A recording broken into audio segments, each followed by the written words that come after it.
Now we turn to our last part of Chapter 7, An Over and F test. As before, we'll look at some different marketing metrics, and this one we'll be looking at is return on investment. Now, return on investment is covered in many accounting and finance courses. It also has a very large role in marketing. So let's just define return on investment, and it's really easy to calculate.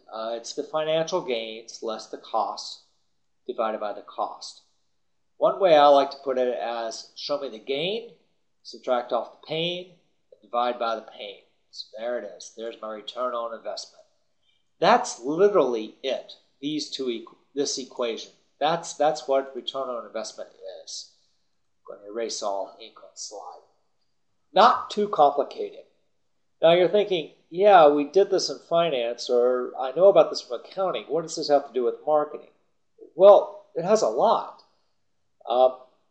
In marketing, your job is to sell things. And in business markets, you have to sell products that have a good, positive return on investment. What you're looking at here is saying, okay, customer, I know that you're going to have to pay me something to get this. So there's a cost associated with the product you're buying from me. But it's going to give you something. You're going to get a lot from it. So let's look at the financial gains you have from what I'm selling you and compare it to the cost that it has. Now, if the gains I'm giving you are greater than the cost that I'm extracting in the form of price, I think that customer would be better off buying my products, so I think they should buy it. And that's one way in which we in marketing do this, is we actually show customers what the return on investment is of our products. And we better have a positive return on investment on our products, or we're pretty sure that that customer isn't going to buy. Another place where we use return on investment is in planning marketing activities like promotions.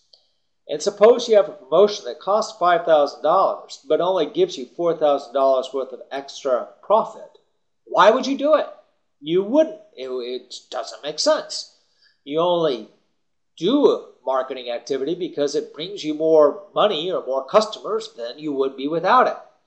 So you'll use return on investment and both trying to communicate to customers the value of what you have, that the gains are greater than the pains. So they should buy. And you'll use return on investment when you're calculating, the effectiveness of your marketing. Are you promoting in an effective manner that delivers more revenue and more profit than you would be without that promotional activity? So you use return on investment in many different cases. In this chapter, we'll begin to calculate the return on investment. Now, I'm highlighting this because I want you to think about this. The gain less pain over pain. What's a good ROI?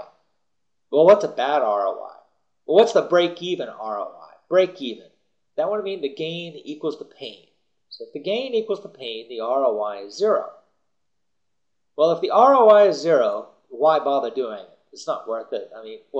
Okay, it doesn't take anything from you, but it doesn't give you anything either.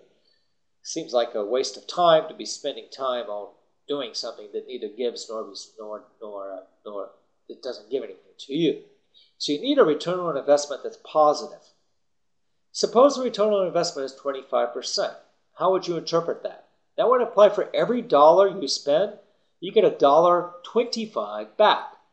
I'm being very clear here, because I've heard people mistake a ROI of 25% as implying for every dollar you pay, you get 25 cents back. That is not it. Return on investment of 25% means for every dollar you put in, you get the dollar back plus 25% more, or you get $1.25 back. So any ROI that's positive implies it's worth more to you than not having it. What if the ROI is negative? That means that the pain is greater than the gain. And if the pain is greater than the gain, why are you doing it? If it costs more than it delivers in terms of financial gains, it just hurts your company. You don't want to do it. So you don't. If the ROI is negative, you don't do it. If the ROI is positive, you probably will want to do it. And if you have two different options, option A and option B, and they both have a positive ROI, which one do you choose? Well, the one with the highest ROI, the one with the largest positive ROI. So an ROI is a way to compare marketing across different platforms, like, for instance, a magazine versus a television advertisement, or marketing across different channels, like, for instance, having a dedicated sales force versus having an outsourced sales force. We're using somebody else's sales force to do this. What is the ROI of building it yourself versus out delivering it? What is the ROI of a phone call versus an email? What's the best ROI?